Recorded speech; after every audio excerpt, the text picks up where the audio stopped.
Retirement is one of the most difficult transitions that many people ever make. Most employers just give their retiring workers a pat on the back and then it's out the door. But Mike Jensen, NBC's chief financial correspondent, has found one employer who does a good deal more than that. Good morning. Pat, good morning. This is a pre-retirement program that was started recently at DePauw University in Greencastle, Indiana. And I'd like to have you meet 3 faculty members at the university who are taking advantage of it. You ought to be covering that thumb up, maybe turning it over a little bit. Jeff, let's see what you can do here this morning. Tom Munt is the athletic director at DePauw University.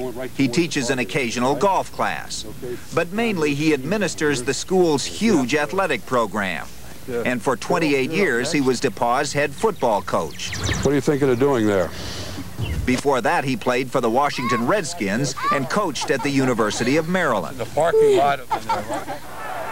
It's been exciting and demanding. By his own admission, he's tired. Having been in a coaching pressure cooker for a great number of years, I just like to be an onlooker for a while and watch how other people do things and enjoy life. So at the age of 63, Coach Munt is getting ready to retire, but he's not dropping out. He's been studying for his state realtor's license with his wife, who already has one. Another thing I'm a little confused about is the open listings and the exclusive right to sell. Okay, go ahead.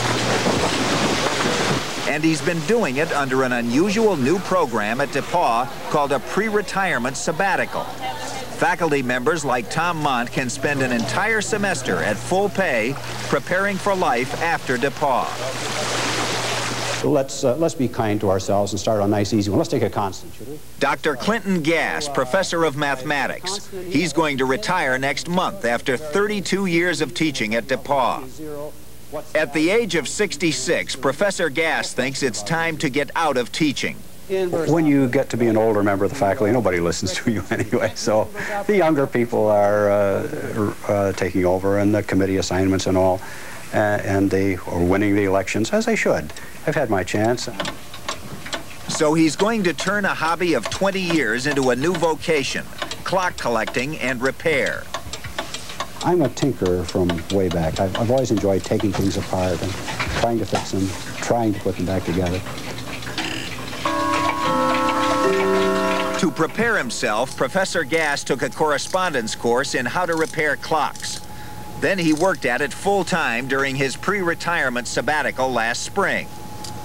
That convinced him that clock repair was what he wanted to do after he retired from teaching. I think it's so important when you retire to have something you really are interested in doing. I have seen some of my friends who retired without anything special, and time drags awfully heavily for them.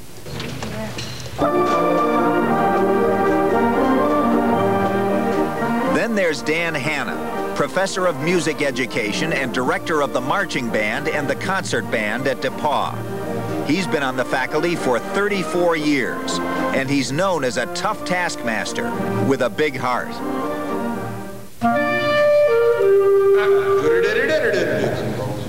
We're on the key change. 1, 2, and there's our good friend. Oh, here he comes. Nice to have you with us.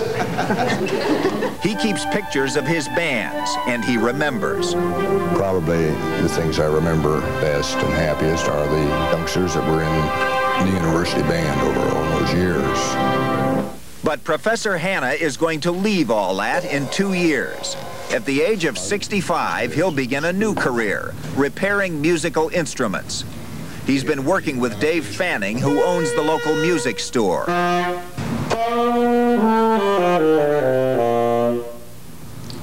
What a tone quality. Professor Hanna has mixed feelings about leaving the campus. It's so nice to get out from under, but I know I'm going to miss teaching and being in the mainstream.